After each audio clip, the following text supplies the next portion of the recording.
hope you're safe and at home. Don't be traveling outside. The temperature's supposed to drop. That's my little weather report. Don't worry about it. You're inside. Chief, enjoy your dinner. All the other friends on Comcast 7 in Bethel Park, thanks for watching the show. That's only in Bethel Park, Comcast 7. We appreciate all the viewers, and we wish we could get somewhere else on Comcast 7, but that's how it is. On Verizon 32, also in Bethel Park, and everywhere else. Thanks for watching us tonight. We appreciate it. From Nemacolin all the way to Cranberry, Wexford. And somebody told me in Uniontown they thought they saw us. So can't beat that. I don't know what happened. Maybe something bounced off a cloud or an ice storm and somebody saw us. So thanks for watching. I'm Al Levine, the Talking Machine. We got Chip the Prophet Hayner. Smoking Jim Frazier is here this week. He said he got to watch half of the Al and Chip show last week, and he enjoyed how nice the lighting is. He didn't listen to any content we had, but he said the lighting was nice, so thanks to Tessa. Nothing about the content. Right, Tessa's our camera person. White guys look good on TV. Thanks, Smoking Jim. Can you lighten that up and down at that end a little bit? More light, please. I don't have that tan. Hold it, Smoking Jim, I got a tan again. I'm as white as the cup here, too. Yeah. Well, enough of that. Devin Shea's in the control room. Last week we had a couple other people there. I want to send my condolences to Chip and his family, losing his uncle, who is basically like his brother, very sad. So he's in our prayers, and I know they have a couple special events. If you want to say where they're going to be, why don't we do that right now? Well, there'll be an event at the Baltimore House on Saturday, February the 20th. This is to help defer some of the medical costs. And say his name. Cancer, Anthony Burns Memorial Benefit. He passed from liver cancer. There's going to be 41 musicians that have donated their time for this event. It starts at 3 o'clock on Saturday, goes till 10. You're welcome to come, listen to some great music, some great stories, and help a worthy cause. That's great. I'll help the family. So may you rest in peace. Another person we had a death with is Chris Satter. He's one of our camera people and a great volunteer here. His mother passed. I didn't know she was sick, and it's just terrible. So I just want to take a few seconds in honor of her.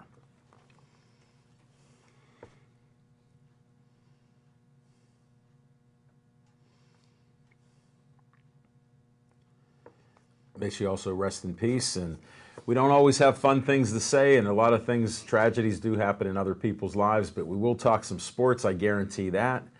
And we're going to start that shortly. I want to first thank our sponsor. I don't know if you can pull that up, but before you look at this, Olive Oil's Pizzeria, Smoking Jim's up. He just finished that hoagie. That Italian hoagie's gone. Call them 412-831-1900. Tessa, that's better.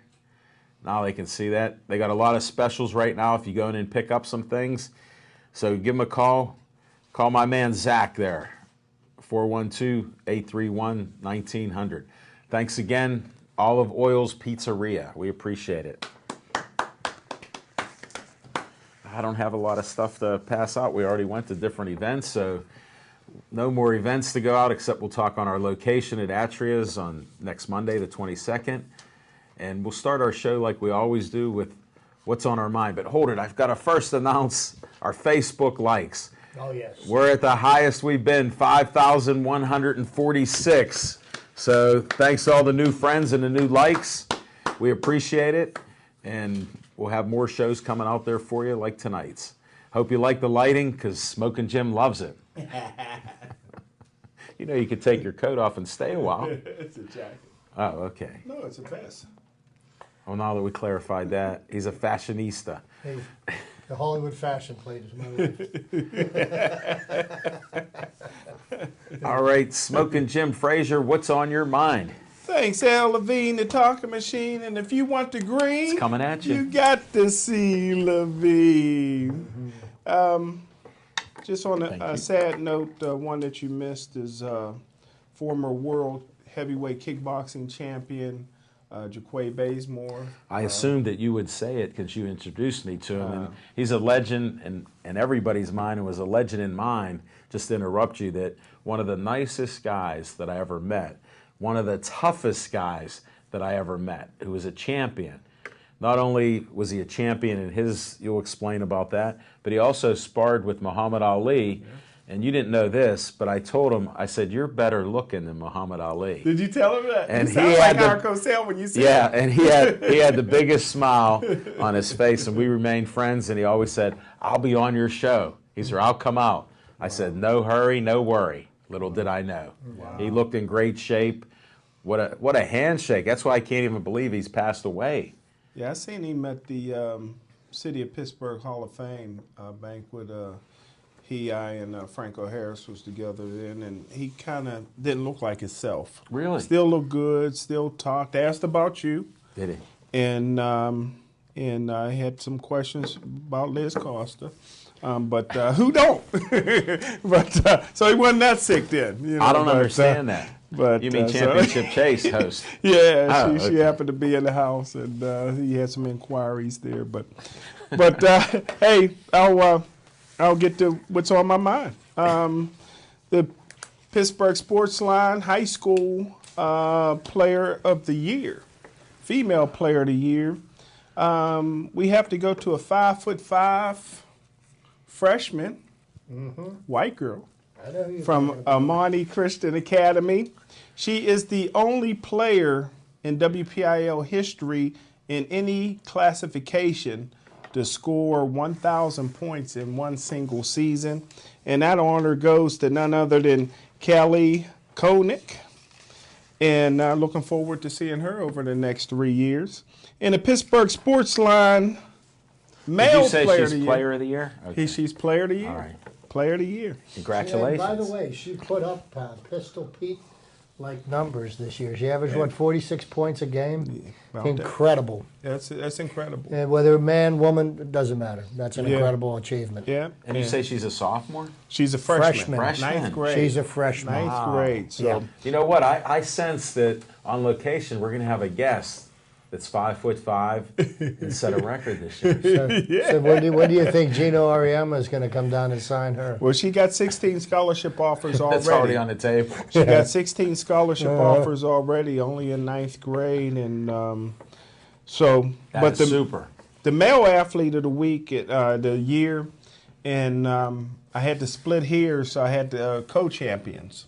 It's not surprising. One is Nellie Cummings, junior from Lincoln Park High School, averaging 24 points a game. And number two, and I would have been remiss, is that a word? Remiss. If No T at the end. If I didn't give this one, because this is one of Al Levine, the Talking Machine's favorites, none other than Darius Wise from Beaver. Whoa. Average junior. And one of your favorites. 24 points a game in basketball, also a great football player. And the Pittsburgh Sportsline regular season coach of the year. These are all regular season awards. We never even knew that it was time for these awards. I think this might be the future state champion. That's right. Got to go to Buddy Valansky from Alderdice High School. And that's what's on my mind. Good job, Jim. Good job. I was so unprepared for that. I don't even know how to react to it. More future guests, I assume. Smoking Jim. Thank you. Now, will there be any more players of the year, or it depends on the sport? Because I'm so confused with the awards that are Pittsburgh Sportsline Awards. Yes, Pittsburgh Sportsline will be they will be in the stands at a lot of lacrosse games this year. So you could hear some lacrosse players getting some recognition. There you go. We're at. We're at. Everywhere. Lacrosse is everywhere. Yeah, everywhere Track and field is coming up. Softball, everywhere baseball. they play it. Everywhere they play You know it. how much I love my baseball. I'm going to quiz you. I'm going to quiz you later on the show. Just ask him when spring training starts. That's the first question, please. Oh, he's going to find out real soon. I just want you to ask that question. That'll show you his love of baseball. Because Babe Ruth is still looking over Pirate fans. Not. All right. Sorry. I can't help myself, Smoking Jim. That was a great opening. Chip Hainer, what is on your mind? Oh, thank you, Alan. And you know, Smoking Jim touched on the goings on in the WPIAL What's that? basketball, because the basketball playoffs are coming up. Well, where I'm going to go as far as basketball goes is I'm going to go down to Oakland. And I think it's time that we start taking the Pitt men's basketball program a little bit to task. And, you know, I will say this, you know, Jamie Dixon is a great basketball coach. I just don't know if right now the Pitt Panthers is the right place for him to be coaching at this point. His team has become stagnant. They're incapable of beating a ranked team. This year, they're 0-5 against ranked teams.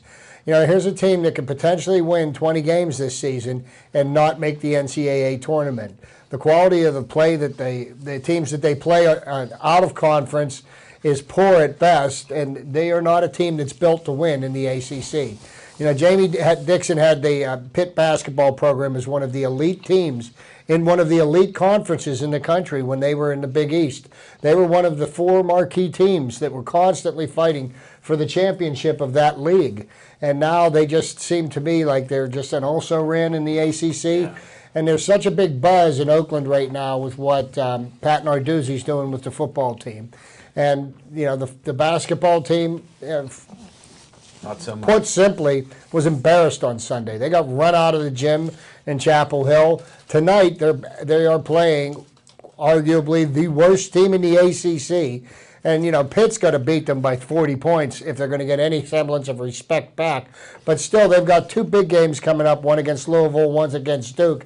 And they need to win, in my mind's eye, they need to win both these games if they want to have any chance to make the tournament. I don't see them winning either of them. So I'm just wondering if the masterminds at Pitt are going to say, you know, is it time that we brought some new ideas, some fresh blood into the Pitt basketball program? In my opinion, I think it's time. Thanks, Chip. We're going to see what's the update on that score. They started at 7 o'clock, and the Deacons have only lost 10 in a row. Yeah, you know that. So. Yes, I do. All right. I can say no more about Pitt. Go Pitt. On another note, you got to love James Harrison. His agent said he's going to re-sign with the Steelers. The Steelers said that James Harrison's going to sign with them. And guess what James Harrison said? We'll see about that. Where is he going? He'll be 38 years old. You know, he's under a little suspicion that maybe he's getting some help. Why wouldn't you just sign? Come on in. You looked in great shape. For your age, you outworked a lot of young players. But in the offseason, you need a little controversy like this. So, of course, it caught my eye. Because why doesn't he just be quiet and do it? That's all that would happen. Look, there's a guy that was out of football 3 years ago. Well, you know, so that's James is under contract for next year. And, you know, that's why for him to say, we'll see about that, that's even crazier. No, there's no sense. And I mean, and he was an asset to that defense this year. I think he's probably one of the best linebackers on the field in the playoff game against the Broncos. Oh, without a doubt. I agree with you there. That's why I say he's back. Let's use him until he's done. That's usually what happens. So just take it. Don't think about any more money. You're blessed. You got it. You made it this long. Whatever you're doing, keep doing it. And then show all those weights that you're lifting and the bars bending, and then tell them your age, too. Stop doing that. Don't show all those little videos because Smoking Jim's impressed. He wants to lift with you again. The power lifters compete. So that's what's on my mind. Go Steelers. Just wish James would be a little quiet there. All right, let's go to some segments here. First segment up is Fiction and Fact from Smoking Jim's Almanac. Part 2. Thanks, Al Levine, the talking machine. A couple of weeks ago, I talked about weekend in 1994, excuse me. I wasn't even born yet in 84. But in 94. So we can't verify that. There's rumors you were. When I went down to Tennessee to watch Peyton Manning mooning everybody in the training room. but when I was down there, I heard on the radio that the guy that was up for the Heisman, Steve Air McNair, was playing in Tennessee. And so I wanted to see Steve Air McNair for myself, so I drove to the game, and I got there, and Steve Air McNair had one of the greatest games you ever want to see. He threw 7 touchdown passes. Alcorn State? Alcorn State, threw 7 touchdown passes, en route to being 3rd in the Heisman voting that year. He rushed for over 100 yards and scored 2 touchdowns. And that means he accounted for 9 touchdowns? Yeah, and I'm quick on that. Threw for over 600 yards. You probably sold popcorn at halftime. Yeah, I mean it was a tremendous hot dogs. Tremendous game. Threw his Ketchup, no mustard. Threw his brother out of the game about 3 times. His brother was a wide receiver, and he would just throw him out of the game. He'd just get mad at him, throw him out of the game. Wasn't doing what he wanted him to do. And I kept walking around the stands and asking everybody, who's number 80 for the other team? Who's number 80 for the other team? They're like, who cares? Look what Air McNair is doing. Walking around, who's number 80 for Tennessee Chattanooga? Finally found out it was a junior wide receiver, kind of tall and thin, but outstanding talent by the name of Terrell Owens, that goes by T.O. now. Wrote every general manager in National Football League. I says, draft this kid. He's going to be a superstar in the National Football League. And then NFL, I think he went 7th round a year later to San Francisco, and the rest is history. And should have probably been the first ballot Hall of Fame. Finally, I don't like discrimination of any kind, especially reverse discrimination. Kevin Green finally gets into the Hall of Fame about 20 years too late. Should have been the first ballot Hall of Fame. Still the number 1 linebacker in terms of sacks, 153rd all time, 160. Got 28 more sacks than Lawrence Taylor, who's considered the greatest sacker of all time. Congratulations to the man, Kevin Green, for getting into the Hall of Fame. And in my opinion, not to extend it, as much as I love him, how is Tony Dungy getting in the Hall of Fame over Jimmy Johnson? Makes no sense to me. But congratulations, Tony Dungy. Love talking to you. He's my, he's my spiritual father. Inspirational type. Yeah, every time I talk to him, he gives me a nugget, a word of wisdom, a very religious guy. But you can't go in the Hall of Fame over Jimmy Johnson, I'm sorry. Well, I think that Tony Dungy getting elected into the Hall of Fame is going to raise a lot of questions about a lot of coaches that aren't in the Hall of Fame with equivalent records comparable to Tony Dungy. Bill Cowher. And that's what I was going to make. I personally, going into this, I didn't really feel like Bill Cowher had a Hall of Fame resume, but get on the bandwagon. You compare it to the people that are there. You got to compare apples to apples, and I think since you opened it up, I wasn't a Cowher fan for the Hall of Fame for numerous reasons. With Tony Dungy in, the chin will be in. My man, the bandwagon is loading up. Are you on them? We got on the Cowher bandwagon. Now I just got to get Jim onto the Bucko bandwagon. I'm on. Don't lie. He's not a baseball fan. If they God forbid that they lose the opener, you'll write them off like you did. Or the first 3 games. Yeah. Hey, I listened to the show last week, and you guys convinced me to be on the Bucko bandwagon. Okay. Really? I thought it was just the lighting. He actually did listen. And watch, because he saw the lighting. Smoking Jim, you're one of the best. There's not even anybody second. They can't be. You get a night off, driving through ice and snow, hurried up to get home and safe, didn't even get your Burger King and chicken, and you watched us. I'm honored. Unbelievable. You almost brought a tear to my eye. All right. Chip, we got to go to some Chip's trivia time. Well, let's do it. And what do you think my trivia might be about this week? Tomorrow, the pitchers and catchers report Wednesday, February 17th. The regular position players report on Friday. Andrew McCutcheon's already down at Pirate City, working out, ready to go. He's all healed up and ready to Smoking go. Jim, for you the know what season. time of year it is in baseball. What days does the first baseman go? Well, Last The week. pitchers, catchers, and well, first baseman. it'll be shortly after somebody signs Pedro Alvarez because he's still without a job. You mean MVP? So just to kind of get us into the baseball mood, and oh, by the way, I do have my tickets for the home opener.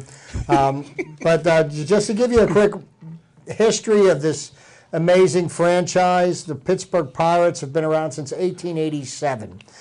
They started out playing as the Pittsburgh Alleghenies from 1887 to 1889, and from 1890 to the present, they were called the Pittsburgh Pirates. And they got their nickname because of the way that the Pirates were consistently signing players off of other teams' rosters, subsequently pirating their players to play for our team. So that's how they ended up with the name as the Pittsburgh Pirates, if anybody was wondering how that moniker came about. Never knew that. See, he In learned the something. Pirates' illustrious history, they have had 47 managers, starting with Horace Phillips in 1887, and all the way up to present day with Clint Hurdle.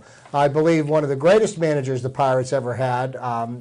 Managed the team for a good portion of my early years of my life was Danny Murtaugh. Danny Murtaugh brought 2 world championships to Pittsburgh. He was a coach and a mentor to Roberto Clemente, and he was his unique ability was to be able to get the most out of each and every player. He knew what buttons to press. I can remember a couple of years ago while we were interviewing Al Oliver on the phone here, and I asked him, what made Danny Murtaugh such an intriguing manager and why he was so good, and that was what he said. Words were right out of his mouth. He knew exactly how to get the most out of each and every one of his players. Did he speak Spanish? Don't know. He knew how to spit tobacco. So also in the Pirates' history, they have played in 5 stadiums. The first one being Recreation Park, and they played in that Where's that? facility. It was in the north side. From There's a plaque there, 1887 to 1890, they played in Exposition Park from 1891 until 1909, which was also on the North Shore, followed by Forbes Field, which was their home for 61 years, from 1909 to 1970. 30-0. And then they moved over to Three Rivers Stadium in the summer of 1970. They moved over in the middle of the year, not at the end, or at the beginning. And then once Three Rivers Stadium was imploded, PNC has been open since 2001 to the present. Beautiful park. Also, I think it's the most beautiful park in the United States. not go but I overboard. do have a little bit of a biased opinion, okay? In the Pirates' history, they've had 5 world champions, 1909, 1903, 1909, 1925, 1960, the year I was born, 71, and 1979. Yeah, I was born. They have made 7 appearances in the World Not Series. terrified. They made their first appearance in the very first World Series ever in 1903, losing to Boston, and they also lost in 1927 to the Murderers Smoking Row Jim. New York Yankees. Ask him about that team. I heard about that. The I read the book. greatest lineup in baseball history with Babe Ruth, Luke There's a Gehrig. baseball fan. Look at that look. That quizzical look. The Pirates have played in 9 league championship series appearances, and league championship play didn't start until 1970. Okay, so they played in the league championship series in 70, 71, 72, 74, 75, 79.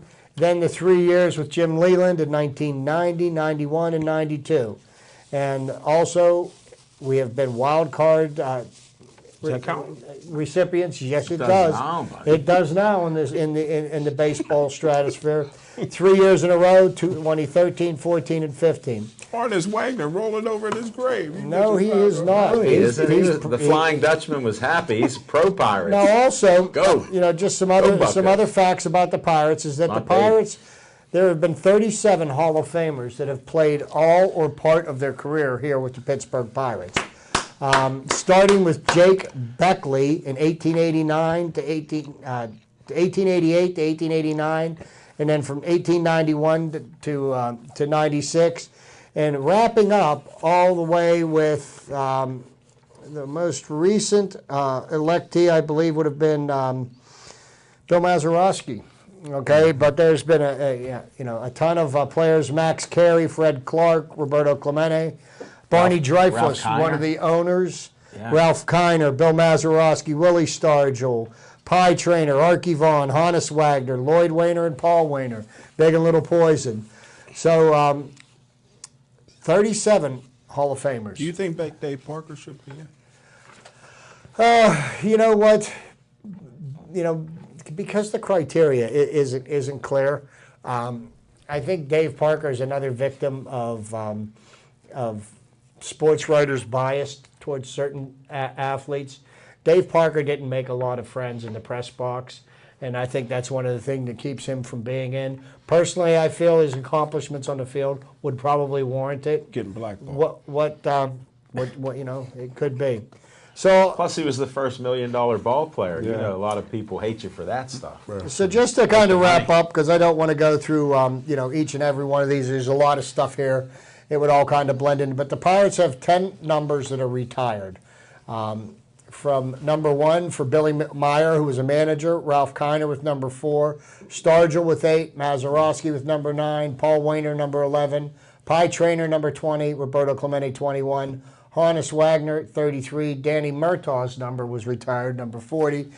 Then every team in Major League Baseball retired, number 42, Jackie Robinson's number. All-Star games hosted. We have been the host of 5 All-Star games, the most recent being in 2006. I happened to attend one in 1974. We've had one All-Star game MVP. To interrupt you, I don't know if you know, I think I might have mentioned it, but I was there that day. All the way up behind the flag, me and about 5 other guys from the Post You brought Gazette the flag Press. back with you. I know. That's why I had to bring it back up. and I'll we tell were you- so high up there. We were up in the 600 section. Yeah, that was we were way up right there. near the roof, right where the flag is, out in center We field. sat down in our seats and oxygen masks dropped out. It was they call pigeons. it was so Pigeons up there. we were so high up there that the different people, the vendors, nobody'd come up to us.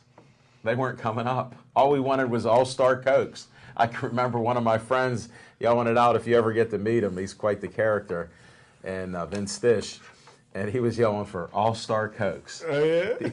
Okay, so That's what we're to there kind of for. wrap it up, we've had one All-Star Game MVP, Dave Parker, 1979, an All-Star game to Hall of remember. Fame. And Jim can remember what he did in that game. Do you remember what he did? It's He blurry. threw out 2 runners, and one at third base, one at home. We don't know if he was born then or not, because he just said before 79 he wasn't. So Just to kind of, to keep it moving, get moving on. The awards that have been bestowed upon the Pirates. Manager of the Year, 3 times. Jim Leland twice. Clint Hurdle once. Rookie of the Year, we've had one Rookie of the Year, Jason Bay in 2004. He won that? Fireman of the Year award was won by Mark Melanson last year. did he? No, we have had no Hank Aaron Award winners. We've had 2 Cy Young Award winners for the Pittsburgh Pirates. Doug Drabick in 1990 remember that. and Vernon Law in 1960. We have had 8 MVPs.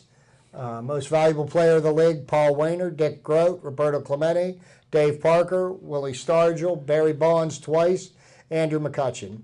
Who won it twice? Barry Bonds. He still didn't throw out Sid Bream. What's your point? And he did it without steroids. Okay, and getting closer to wrapping this up, League Championship Series MVPs. We've had 2. 1979, Willie Stargell won the League Championship MVP. World Series MVP, Roberto Clemente in 1971. Over the course of the history of the Pittsburgh Pirates, there have been 6 no-hitters pitched. Starting with Nick Maddox in 1907, but more recently, Bob Moose, Doc Ellis, John Candelaria, and the last no-hitter pitched at Three Rivers Stadium by Francisco Cordoba and Ricardo Rincon, a 10-inning no-hitter against the Houston Astros. I happened to be at that game. Then, last but not least, we have had 23 times in Pirates history that a batter has hit for the cycle. Now, Explain that. being the baseball aficionado that you are, what is hitting for the cycle, Jim? Go ahead, you get to let They get on a everybody bicycle and they I go don't want to around. dominate. No, it's when a batter gets a single, a double, a triple, and a home run in a 9-inning baseball game, and that has happened 23 times. We've had 2 people do it twice.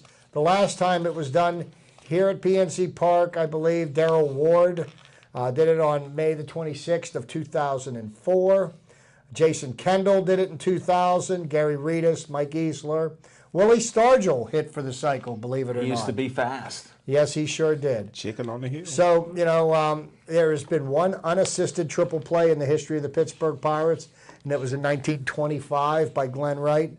But, I'm excited for this season. I'm really looking forward to seeing how this team plays out. Just to give you an idea of the ups and downs that the Pirates organization has had over the years, the best season the Pirates ever had was in 1909. They won 110 games and they lost 42. Their worst season ever, Jim? 1890. They won 23 games and lost 113. Wow. So I think we're going to get a whole lot closer to 100 this year. Not according to Vegas. What'd you bet already, Smoking Jim? Well, How about that? How about that lead pipe lock for the Super Bowl? Okay. yeah, there you go. I got a trivia request. Sure. In the future, if you can, please find out the greatest pirate that wore number 42. I'd be interested in that. I'll see what I can. Personally, the way I feel about number 42 being retired for all the teams in Major League Baseball, Jackie Robinson played for the Dodgers. I think it makes sense to retire that number for the Dodgers. Jackie Robinson did break down the color barrier in baseball. That being said, the person that broke down the barriers for Latin American players was Roberto Clemente. And I think that the Major League Baseball should retire the number 21 across the board in recognition of his accomplishments. But that's just my humble opinion. Well, I agree with you on it. If you're going to do it for something like that, look at old Latin America, all those countries. I mean, they're playing baseball because of Roberto. Right. That's Exactly. amazing in itself. And I will look into that. I will look into that, Jim. I don't have an answer for you today. Well, the good Latin American players, we as blacks claim them. The ones that aren't good, we don't. But so we claim Roberto. But Folks, I don't know where this is going or where it went or where it came from. y'all can have Alex Rodriguez. But I got to throw the disclaimer out. Smoking Jim has always said, if you're not cheating, you're not trying. So I don't know how he could make that statement. That's why I was anticipating that. Brother Roberto. He didn't know until he started on Pittsburgh Sportsline who Roberto Clemente was. I wanted to give you a little trivia of my own. I've said it before. I just enjoy that memory. The last day of Forbes Field with the great history it had, I was there with about 4 friends. We got to see the whole game. And then afterwards, it was a sight that I'll never forget.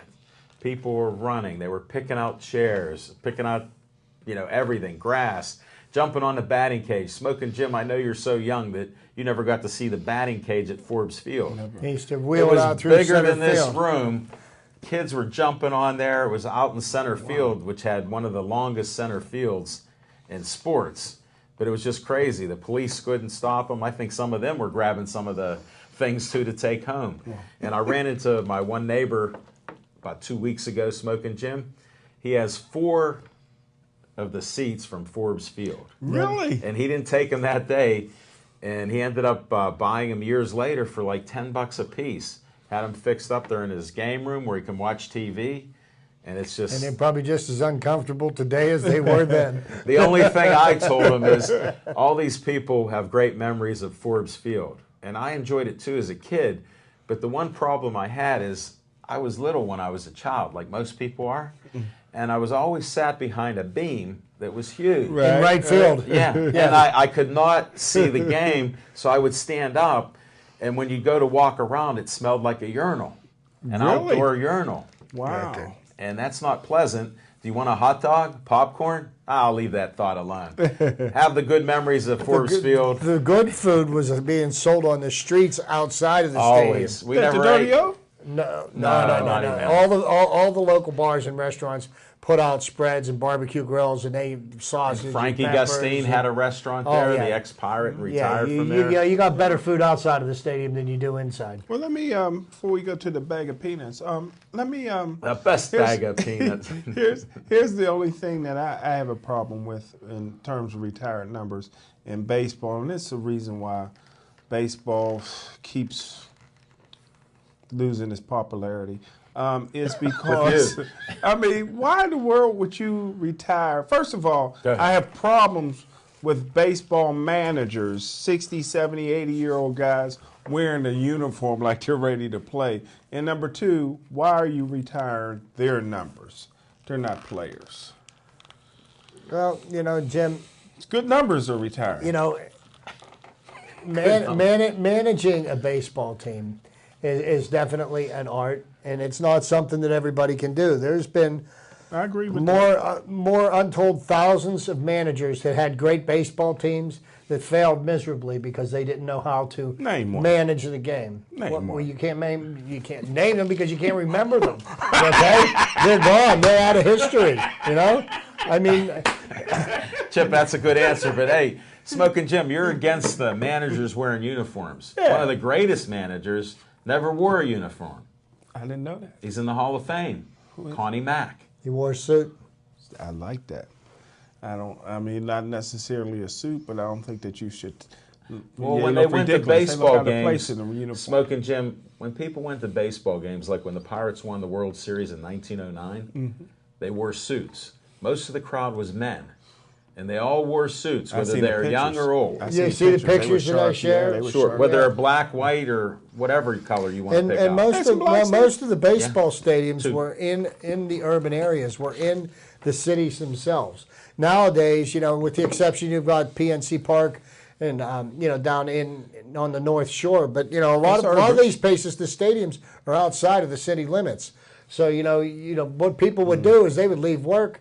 They'd be at their office. They'd walk over. They'd catch however much of the baseball game. So they'd be dressed in their suit, just from work. And Might only cost them and a the ball quarter. field was in walking distance from where they Suit worked. and ties, they all had them on. Yeah, I see the pictures. They were sharp, man. In sporting events, boxing matches, they were all suited and booted. Should we go back to that? Just thought I'd throw it out. That was extended trivia time Good job. with Chip, the Prophet Hayner, and Smoking Jim adding in, and I was reminiscing a little. So hope you enjoyed this segment that got extended. Yeah, that'll take care of our pirate segment. For this No. week. We could go back because I want to touch on it a little bit. We had enough. No, well, here's why. You didn't use that word spring training but more than once. So I want to try to hammer the point home that spring training starts.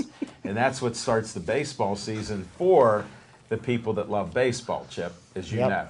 Oh, But absolutely. our friend missed that, but that's all right. I'll give, we'll go on location. I got two for you to try to pull in here. Now, everybody knows Smoking Jim and I like to eat. And they try to accommodate us. There's the Talking Machine Big Mouth Burger. And there's the, I can't even say that off, featuring Smoking Jim's Round Mound of pot roast nachos. And you know what? When Stella shared I half think they of were that, giving you a shot. they were so good, he still doesn't know what's in them. Okay, and he was afraid to ask because he did tell me. Yeah, he after the first time he ate him, he told him, "Please don't anybody try to drug test me. They were too good. But we'll be back They don't there. have any pot in them, Jim." I'm glad you explained it to him, Lucy, there, because I needed that. So we have a great bunch of guests coming next week. I did have an artist that, Chip, you'd find this interesting. He paints with tennis balls, footballs. He actually paints like you can't believe. It's a perfect piece of art. He's done airplanes. He's done sporting teams. You would never know he's not using a brush. Sounds fascinating. Well, he's not going to be there next week. His name is Art Mosser, and he's not going to be there because he got a previous engagement, but he is going to be there in March. We got extended. We're going to be going back to Atria's in March, so we'll have 2 more weeks in March before baseball season starts. So I'm excited about that, and we do have great guests coming out this Monday. Stay tuned on Facebook. I'll be posting it up on who's coming out there and which sweeties that Smoking Jim invites. Because he's on a hot streak this year. Hasn't missed one show without a sweetie for Jimmy. So stay tuned for that. And whatever they say, that's what he believes from what I've seen. I don't even understand the statement sometimes, but it's amazing. My friend has gone to a new level this year. Never seen him at that. And that's our own location. But I did want to talk a little boxing here because Smoking Jim and I are honored to be announcing boxing at the Southside 3. It's Sokol Club on Saturday night, 7:30, first fight. And Smoking Jim's going to have a full day. So I wanted to show you how he is the busiest man in Pittsburgh media. I always say it, other people are picking up on it. But could you tell them, first of all, you don't sleep, but what's going to happen Saturday? Well, I sleep 2 days a week, but Saturday won't be one of those days. But all your sweeties are going to know your secrets now. All right. So Saturday morning. What happens in Smoking Jim's life? Just listen to this, folks. I got to pull a double duty, which is almost impossible to do. Is not only am I covering the City League High School girls and boys basketball championships at the warehouse, the Peterson Event Center. It looked like Sam's Club on the inside. But not only am I doing that, but I'm also writing a full-page article for the newspaper. Tell them for what both newspaper. games, I don't for know. It's a good newspaper. For the new Pittsburgh Courier. So in between games and before games, I got to get interviews and I got to keep notes and write things down, the whole bit. And then the exciting part of my day starts because I get to hang out with Al Levine, the Tonka Machine, on the South Side, where we'll be probably doing about 15 fights, amateur boxing. At least a dozen. For a great dozen cause. that I heard. Yeah. So, the City League Championship. What's it going to be, an Alderdice and Obama affair, boys and girls, right? Is that to the plan? Thank you. I'm glad you're on top of it, Jim. Thanks. I got a few more The days. Alderdice girls team is playing Obama Academy, and then the Alderdice boys team is playing Obama Academy. So okay, yeah. So that'll be at least one route. The Alderdice girls playing too. Yeah. Obama. Wow. So Yeah. that'd be. Yeah, I gotta didn't have stutter, my buddy. green He and didn't white. stutter. I gotta have my green and white on. do you want me to help you write that article? Yeah, you sure can. Because I know who's playing sure in the game. can. That's Hey, right. Chip, here's what I'll tell you to do. Text them the information that you have, Okay. and that'll be a great story because he'll fill in the blanks. I guarantee it. And your secret's safe with me, Jim. And nobody else is listening to this. So, Ask me no questions, I'll tell you no lies. and as long as he has the story done by Monday, everything is good. Everything is Yes, good. that's So, good. you think you'll get to talk about boxing on in the newspaper or not? You're going to write about the South boxing Side? too? I probably won't. I'll probably save that for the Golden Glove Championships. Yeah, because it'll be Golden Glove season. Yeah. So we'll see a You and lot of I- young amateurs. Yeah, you and I usually do the championship bouts for the Golden Gloves. I happen not to know when that'll be this year, but I'm sure it'll be sometime before May. It'll be an It's exciting on a day. need-to-know basis, and right now Jim doesn't need to know. It'll just get confusing for him. Hey, just tell him when to show. Well, that's exactly what we do. I told them, see you about 6:30. And the Donnellys, Rich and Melissa, we saw them at the fights in West Virginia. They said, make sure you stop upstairs there to get something to eat. Yeah, I can't wait. Yeah, you have to remember that. Yeah, I can't wait. So we got that set up for you. Last time you didn't bring me back a piece of kibasi. You didn't know I like that. so much. No, you told me you don't eat much, and I put all kind of sauerkraut on it, and different things like I that. just found out what's in sauerkraut. Yeah, Did you? yeah you On a explained long that to drive me. home. Yeah, I didn't know that. We had one of the greatest trips. We got to talk a road trip here. Mr. Magoo. Chip, we said we'd meet. 3 friends, Smoking Jim, myself, and Jody. Figured we'd meet. He has us meet at the Walmart in Robinson on a Saturday night. Now, just by Chip's little sigh there, I told Smoking Jim, I'm at a light 4 times going in. You know, I had to wait till 4 changes. He goes, talking machine, what do you mean? I just thought you wouldn't get towed later on out of Walmart because they let anybody stay there all day long. And I'm like, do you realize Robinson's one of the worst places to go into anytime, let alone on a Saturday night, about 5 o'clock. But guess what? We started out, all of a sudden there's a pop-up snowstorm, and yes, Smoking Jim, it was a whiteout. Smoking Jim was so courteous, he volunteered to drive. After I moved the inventory in the back, I had a place to fit in, so I was able to sit there. Man, that was one of the safest drives I ever had because you have to listen to this. He brought peanuts as a snack. Now, if you've seen him eat, you don't have peanuts when he's driving. So I kept saying, Smoking Jim, we don't make a left here. Try to stay away from the right side of the road.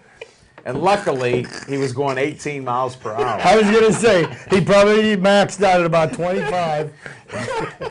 He didn't hit it. That was on the interstate. Yeah, and this is, all of a sudden, Smoking Jim goes, and I said I'm trying to be positive about him, so this is a positive story. He goes, you know we're in West Virginia now? I go, yeah, that big sign just said. I think it said God's country.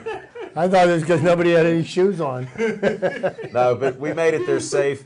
Then we saw at Mountaineer Casino, what a nice venue this was. My hat goes off to Made Men Productions, Angelo Magnone. What an event he put on. The West Virginia judges and officials, James Frio, Tommy Wilson, just treated us royally. We were there, over 1,000 people in this ballroom, and it was set up very nice. Great fights. I think there were 8 great fights, knockouts. One of our young guys that we liked, we've watched him, he's undefeated, Matt Conway, went 6 rounds with one of the toughest guys that I've ever seen in the ring, Eric Palmer. I mean, he's a sheet metal union guy, but he works for the paycheck, he'll tell you that. He was in one heck of a fight with Matt. Matt was pummeling him, knocking him around, and Eric wouldn't go down. You could hit him in the head. I said, man, you got a cement head like some of the guys I worked with at the Press and Post Gazette. You couldn't knock him down, and Matt even agreed. And Matt hit him with a punch that I could have sworn. I'm sitting next to the doctor. Somehow, Smoking Jim, I left him and Jody and got to sit ringside. We're in peanut heaven. Yeah, right next to the. I know, you ate more peanuts. You know what? He had so many peanuts that night. Unbelievable. But the doctor even said, that punch that Matt threw, I'd be surprised if he didn't break a rib. Wow. And the kid finished the round. 2 more rounds he went. So my hat goes off to Eric. Matt Conway was unreal. Joey Holt had a fight. He's an MMA guy. He's a boxer. He may only fight one more time in the cage. He just was unreal. You could see the talent this guy has and the skills. And here's a nice thing I like. These guys were in shape for the fights. Yes, sir. And I'm always impressed because I couldn't do what they do. I don't even want to try. I don't dream of it. I'm no fighter. I'll just talk. I'm a talker. I said, I'll talk any of them, anytime, anywhere. Even the lumberjack. And he said, I won't take that challenge, but he's out in the ring soon. But yeah, it was just great to see. We saw Morgan Fitch, the big chief. He won his fight, got a unanimous decision. We also saw one of our favorites, Josh, the handsome hitman. Yes, sir. Himes. Chip, he hit this guy 3, 4, 5 times, knocked him down 3 times. The last one ended the fight at 2 minutes and 58 seconds of the first round. Wow. So the crowd went crazy. It was just great to see nice boxing like that. We're getting fired up for the boxing season, so stay tuned. We'll have the show from Saturday. That'll be up probably the next week, so you'll be able to check out the fighting. And Dave Cable puts it up Friday nights and Saturday nights, so you can see boxing like in the old days on TV. So that's some of our previews for the boxing and what Smoking Jim does on one day. And I don't know how he's going to drive from the City League Championship games all the way to Southside and be on time. I'll put my GPS in. You cross the Birmingham Bridge, okay, and you're there. And that shows you that even if you're directionally challenged And even if you don't know a speed limit and you go below it, you can still take people safely to an event. Hey, a little update on the Pitt game. Pitt's got a 35-33 lead at the half over Wake Forest, which does not bode well. If they let this team stay close to them, they will lose.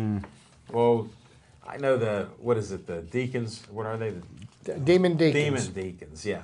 They actually won a few games against some quality teams, UCLA. Tim Duncan played in Wake Forest, didn't he? Yeah. I think they beat UCLA, Indiana, a couple other teams earlier in the year. So Well, maybe they're reverting back to how they started the season. Well, And you Pitt know- happens to be the fall guy now. well, Chip, you may have been a prophet again. I don't know. Unbelievable. You know, I just think that that right now that the arrow's going up on the football team, and I think the arrow's starting to go How can down you on the tell? basketball How can you team. tell that with the football team? Because see, Just- like the pointy part of the arrow is pointing to the ceiling. But how can you tell it's going up? Well, Military I bowl? mean, look, Military bowl's going well, up? look what they did. They won 8 games last year. Okay. When was the last time a Pitt football team won 8 games? When Walt They Harris they had a good recruiting class, and there's, Really? there's some They're things. ranked 40th. Well, out of what, 130 teams? Come on, they used to be ranked 130th. That's the top third, buddy. Yeah, I They mean, used to be top- see, top Jim, 5 you have to on the start looking majors at the here. glass as When do being you remember half that? full, okay? Trust me. When can he remember that they were in the top 3? I read. You don't even read. Forget about it. We'll go back to Sweeties for Jimmy or something. But can I You have some Just a real minute quick, to talk. wanted Yeah, to- yeah, go ahead. say we got some real good interviews in this weekend, newspaper interviews, and I had to call my dad and scold him a little bit. Had to chew my dad out a little bit because Don't I say said, this. yeah, I mean, my dad is my hero, and I had to yell at my dad. I said, Dad, I thought this guy was 6'7", 4'240", with a Michael Jordan and Michael Jordan vertical jump. And I'm talking to him, and he's this big, and he tells me his name, and I'm like, "Are there 2 of you?" The Duquesne University had their all-century team. Okay. Put 27 players in the all-century team, and I'm talking to the legendary Willie Somerset. No. And oh my goodness, he's 5'8". And I grew up, my dad told me stories of how great Willie Somerset is, but I'm just guessing that he was just a giant. And he's a little guy, but he little bit bad. But he played played much large. bigger than his height. Yeah. Norm Yeah. Nixon was there. Storm and Norm Nixon, B.B. Flannery, the Gary brothers. Well, twins. I'm not telling you anything, or Alan, that you don't already know. The Duquesne used to be one of the premier basketball programs in the country. I had that conversation with him, and he forgot about one of my dad's friends, and actually a friend of mine, who was an All-American. Hopefully you found him, Alan Frank. His son played football for the San Francisco 49ers. Big John Frank. Big John Frank. His dad was Alan Wow, Frank. Big John was better than Gronk in high Yeah, he school. might have been on one of the national ranked teams. But he didn't make the all-century team. I was surprised. I don't, it depends on who votes for that. Yeah. Yeah, obviously wow. you didn't. I got to do some research. I better Google that. Hey, you know what? Before Frank, that's great. we put a I didn't wrap know on that. this week, I do want to kind of touch on the Pittsburgh Penguins, and there's some news that was released today about the Pittsburgh Penguins. The Pittsburgh Penguins over the last decade have had the highest local television ratings of any team in the NHL, and they have been knocked off the #1 perch. Their television ratings have dropped by 19% this season. They've been overtaken by the Buffalo Sabres, who are now the #1 team in local television ratings. Now, obviously the NHL doesn't have national television ratings because it's more of a regional type sport, and the way they play this game and the way they market it, they don't want any more attention. I don't understand why, and I think right Canadians. now, I think right now that the game of hockey is it's painful to watch. They need to do something to generate more fan interest, and this is what my suggestion would be. Now, this is something I've never understood about hockey, and I know other sport does this, but why do you reward a team that is tied at the end of regulation? I think the only team that should be rewarded with points after a game is the winner. You win the game, you get 2 points. You lose the game, you get none. And I think that you think should that's play right? to sudden Right? death overtime in every game, so that in every single game there's a winner and there's a loser. I'm with you. I don't like the shootout. I think that's just a cheap way of putting an extra point on. And I guarantee you, instead of players skating around, passing the puck around at the end of the game, being satisfied at the tie, they'll be fighting, trying to score a game-winning goal in the last seconds because it means something. You'd get the fans more interested in the game, and I think it would improve TV ratings.